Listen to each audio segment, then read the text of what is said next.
राष्ट्रवादी काँग्रेस पार्टीची सोलापूर जिल्हा कार्यकारिणी बैठक आज मोहोळ येथील सावली निवास येथे मोठ्या उत्साहात पार पडली।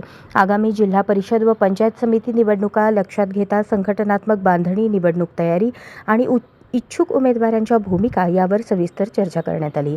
यावेळी जिल्हाध्यक्ष उमेश पाटील यांनी सोलापूर जिल्ह्यातील सर्वच जिल्हा परिषद गट राष्ट्रवादी काँग्रेस पार्टीच्या घड्याळ या चिन्हावर लढवण्यासाठी सज्ज राहण्याचे स्पष्ट आवाहन केले। या बैठकीत माढा, दक्षिण सोलापूर, उत्तर सोलापूर, पंढरपूर, करमाळा,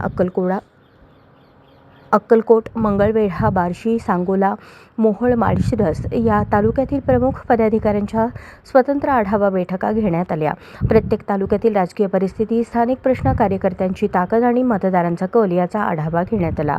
बैठकीला जिल्हाध्यक्ष उमेश पाटील यांच्यासह ज्येष्ठ नेते बळीराम साठे, माजी आमदार संजय शिंदे, प्रदेश प्रतिनिधी कल्याणराव काळे, डॉक्टर धवलसिंह मोहिते पाटील, लतीफ तांबोळी, बाळासाहेब बनगर, ऋतुजा सुर्वे, युवक जिल्हाध्यक्ष अभिषेक आव्हाड, ओबीसी सेलचे जिल्हाध्यक्ष मोतीराम चव्हाण तसेच सर्व तालुकाध्यक्ष, पदाधिकारी, कार्यकर्ते मोठ्या संख्येने उपस्थित होते।